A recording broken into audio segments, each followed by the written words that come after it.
Halo Sobat Pendidikan, apa kabar? Semoga dalam keadaan baik dan terus bersemangat. Sobat Pendidikan, terkadang kita tidak dapat bertemu secara langsung dengan orang lain, baik peserta didik, rekan kerja, ataupun kolega. Adanya fitur Google Meet adalah salah satu cara terbaik untuk terhubung satu sama lain secara virtual.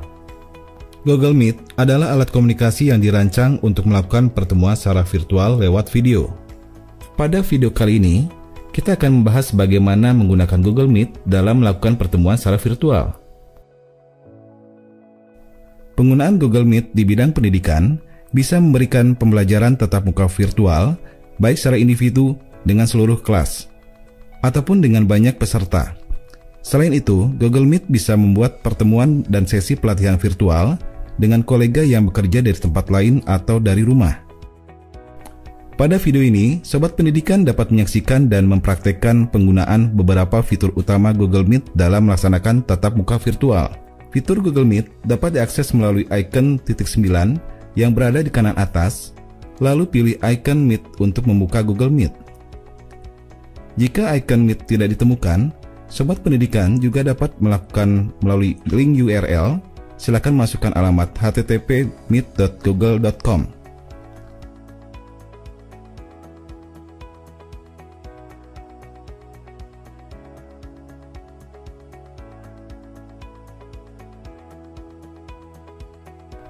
Setelah itu, akan terbuka sebuah tabulasi baru di dalam browser Sobat Pendidikan.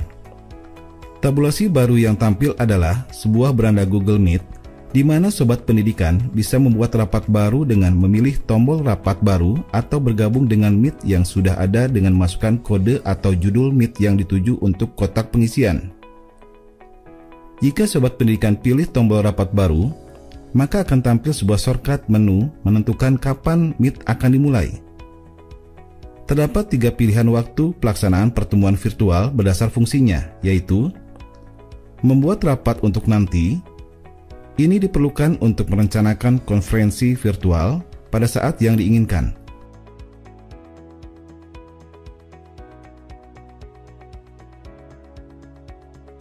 Setelah itu, akan terbuka sebuah jendela yang menginformasikan kepada sobat link undangan untuk dibagikan. Silakan pilih icon copy yang telah disediakan, lalu dikirim kepada orang yang akan diundang. Rapat instan. Jika sebuah pendidikan ingin segera melakukan pertemuan saat itu juga, maka Google Meet akan otomatis terbuka. Kemudian, akan diberikan sebuah link untuk pengundang yang lain dalam notifikasi jendela yang menyatakan bahwa rapat sudah siap. Di dalam jendela notifikasi tersebut, terdapat tombol untuk menambahkan peserta dalam Meet dengan pilih tombol tambahkan orang. Jendela baru terbuka, di mana Sobat Pendidikan bisa memilih orang yang akan diundang berdasarkan informasi email yang muncul, atau bisa dengan memasukkan alamat email. Selamat, Sobat Pendidikan telah berhasil melakukan pertemuan virtual menggunakan Google Meet dengan beberapa orang. Pilihan waktu pertemuan virtual berikutnya adalah dengan terjadwal. Silakan pilih jadwalkan di Google Calendar. Maka akan terbuka sebuah layar Google Calendar yang digunakan untuk memasukkan berbagai informasi sebagai agenda. Terdapat beberapa informasi yang dibutuhkan dalam Google Calendar ini, mulai dari informasi judul kegiatan, waktu pelaksanaan, lokasi, notifikasi, serta catatan undangan. Yang terpenting di sini adalah Sobat Pendidikan harus memilih tombol tambahkan konferensi video Google Meet untuk mendapatkan link Google Meet yang akan diberikan, serta menambahkan email rekan yang akan diundang agar masuk dalam kalender dan Meet rekan yang diundang. Kemudian, pilih tombol simpan, maka secara otomatis link Meet akan masuk ke dalam kalender peserta dan Google Meet peserta. Terdapat beberapa fungsi pengaturan ketika Sobat Pendidikan sudah berada di dalam Google Meet, yaitu dengan area bar di bagian bawah. Mulai dari area bar bawah sebelah kiri, terdapat informasi waktu saat ini, sesuai jam pada sistem, serta informasi kode Meet sedang aktif. Kode Meet ini bisa dibagikan kepada rekan lainnya untuk bisa bergabung. Di area tengah bar bagian bawah yang terdapat beberapa icon pengaturan Google Meet yang masing-masing mempunyai fungsi tersendiri. Mulai dari icon sebelah kiri, yaitu icon mic. Jika mic ini dalam keadaan merah dan ada garis hilang, itu artinya suara tidak akan masuk dan terdengar oleh peserta Meet lainnya. Demikian juga sebaliknya. Icon berikutnya adalah kamera. Jika icon ini berwarna merah dan tersilang, maka peserta Meet tidak akan tampak sebagai video live, tetapi juga akan menampilkan gambar profil dari email yang digunakan. Icon berikutnya adalah tangan. Ini difungsikan jika peserta ada yang ingin bertanya atau memberi jeda di tengah penjelasan. Icon berikutnya, sebuah kotak dengan tanda panah, berfungsi ketika peserta Meet ingin membagikan layar atau presentasi tertentu agar terlihat oleh peserta lainnya. Dan yang terakhir adalah telepon. Icon ini berfungsi ketika ingin keluar dari sebuah Meet atau ingin mengakhiri pertemuan Meet. Pilih icon tersebut, maka akan muncul layar dialog selanjutnya. Fitur rekam Meet hanya akan muncul ketika sobat pendidikan menjadi host dalam sebuah Meet. Fitur ini ada dengan memilih icon 3 titik di area bar bawah posisi paling kanan. Maka akan muncul jendela dialog berikutnya dengan beberapa pilihan menu. Pilih menu rekam rapat untuk memulai rapat selama Meet berlangsung. Jika rekam Meet telah aktif, maka icon akan berubah menjadi merah. Hasil recording selama Meet berlangsung akan tersimpan secara otomatis di dalam Drive melalui email yang digunakan sebagai host. Sebelum tersedia di dalam Drive, terlebih dahulu sobat pendidikan akan mendapatkan email pemberitahuan bahwa video recording sedang diproses. Sobat pendidikan akan menerima 2 email, yaitu email link untuk mengakses video hasil rekaman dan email untuk mengakses hasil chat selama Meet berlangsung. Dengan subjek Meet recording NOR dan isi adalah judul sebuah Meet atau kode akses ke dalam Meet. Ketika email dibuka, terdapat sebuah tombol untuk masuk ke dalam Drive di mana rekaman berada.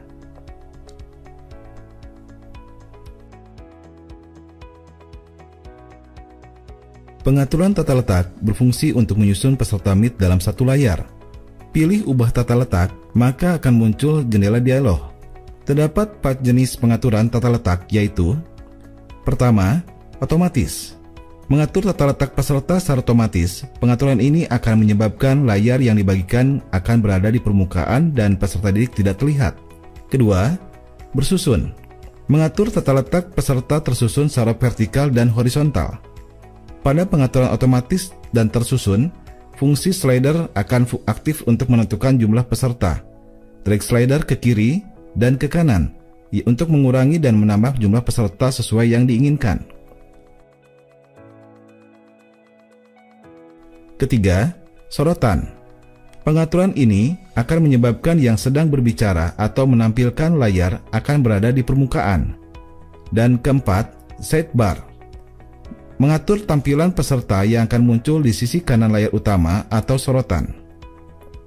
Pilih icon kotak dengan tanda panah pada sisi bawah layar ketika sobat pendidikan akan berbagi layar. Terdapat 3 pilihan jenis berbagi layar. Yang pertama, seluruh layar Anda. Berfungsi untuk menampilkan apapun yang ada di layar yang membagikan. Kedua, jendela. Membagikan layar hanya pada aplikasi tertentu yang sedang dibuka. Yang ketiga, tab. Membagikan layar sesuai dengan tab pada browser yang sedang dibuka. Pilih pada icon titik 3 di area bawah bar, lalu pilih setting atau setelan, maka akan terbuka sebuah layar jendela berisi hal apa saja yang bisa diatur.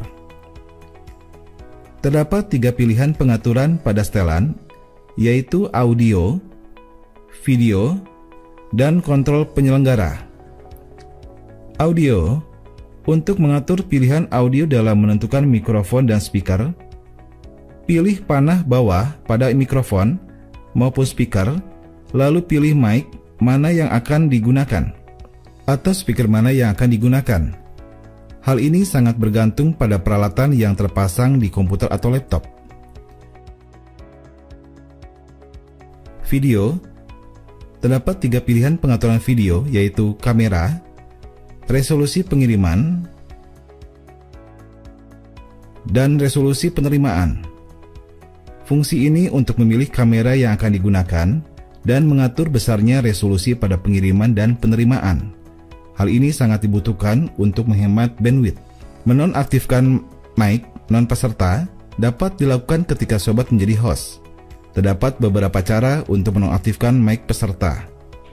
Pertama, arahkan kursor pada foto peserta, lalu akan muncul icon untuk menonaktifkan mic peserta. Atau pilih area daftar peserta, lalu pilih icon mic, dan pilih menu bisukan. Sekarang Sobat Pendidikan telah memperoleh pemahaman tentang cara membuat pertemuan video Google Meet baru dan mengundang orang lain untuk bergabung. Sobat Pendidikan juga memperoleh informasi tentang cara menggunakan jendela chat yang diketik untuk memberi komentar atau mengajukan pertanyaan tanpa mengganggu pembicaraan. Kemudian, mendapatkan gambaran cara berbagi apa yang ada di layar dengan orang lain dalam pertemuan dan cara memecahkan masalah jika ada masalah yang tidak berjalan sesuai harapan kita. Demikian video pemanfaatan Google Meet untuk melaksanakan tatap muka virtual. Semoga Sobat Pendidikan sekarang dapat menggunakan untuk terhubung dengan peserta didik dan kolega. Sampai jumpa di video-video berikutnya ya. Tetap semangat!